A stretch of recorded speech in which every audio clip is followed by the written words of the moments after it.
Welcome Jagannadh kitchen. ఈరోజు నేను చాలా ఆరోగ్యకరమైన ఒక జ్యూస్ చూపిస్తున్నానండి.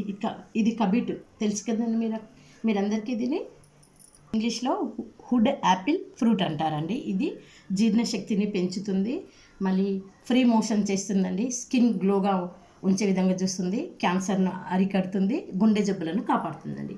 ఇన్ని మంచి లక్షణాలు ఇందులో ఉన్న వాటిని మనం ఎందుకు యూజ్ చేసి చెప్పండి.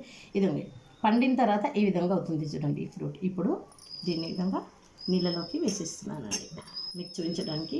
నేను ముందుగా మా జగన్నాథ్కి నైవేద్యం పెట్టుకున్నానండి. ఇది చూడండి.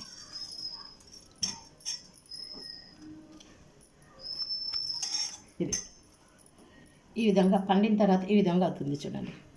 పండినప్పుడు ఇది ఎలా ఉంటుందంటే కాయ ఉంటుంది. పండిన తర్వాత ఇట్లా మనం ఊపితే సౌండ్ వస్తుందండి. మీరందరూ తిన్నారనుకుంటాను. దీన్ని చక్కెర వేసుకొని తింటారండి. దీని పచ్చడి కూడా చేస్తారు, చాలా బాగుంటుంది.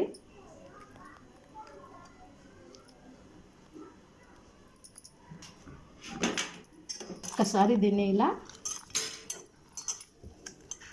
ఇట్లా రబ్ చేద్దామండి, ఈ గింజలన్నీ బయటకు వచ్చే విధంగా. ఇదంతా నేనైతే మిక్సీ చేయడం లేదు. మిక్సీ చేస్తే ఈ ఫ్రూట్ యొక్క విటమిన్స్ తగ్గుతాయేమో అని అనుకుంటున్నానండి. ఎందుకంటే మిక్సీ చేసినప్పుడు ఈ గింజలు ఉంటాయి చూడండి, అది మొత్తం నజ్జు అయిపోతాయి.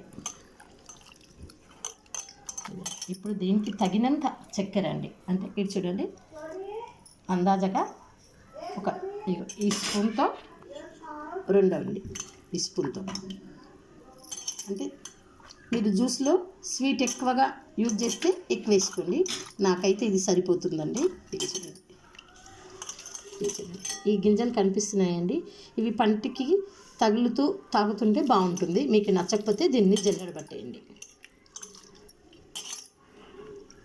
జల్లెడ పడితే గుజ్జు ఈ విధంగా వస్తుంది. ఇది చూడండి కింద కూడా ఉంది. ఈ గింజలన్నీ ఈ విధంగా దీన్ని పక్కకు పెట్టేసుకొని జల్లెడ పట్టిన మిశ్రమాన్ని గ్లాస్లోకి వేస్తున్నాను చూడండి.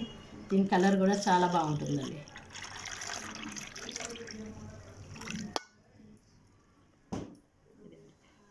దీన్ని ఫ్రిడ్జ్లో పెట్టి చల్లగా తాగండి. లేదంటే మీరు చిన్న కుండ ఉంటుంది కదండి, మట్టి కుండలో పెట్టుకొని కూడా తాగండి. ఇందులో చాలా హెల్త్ బెనిఫిట్స్ ఉన్నాయండి. ఒక్కసారి ఇంట్లో ట్రై చేసి పిల్లలకి ఇవ్వండి.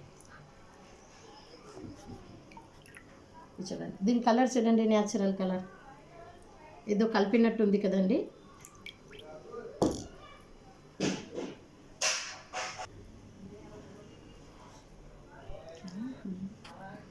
హుడ్ యాపిల్ జ్యూస్ రెడీ అండి. తాగేద్దామా?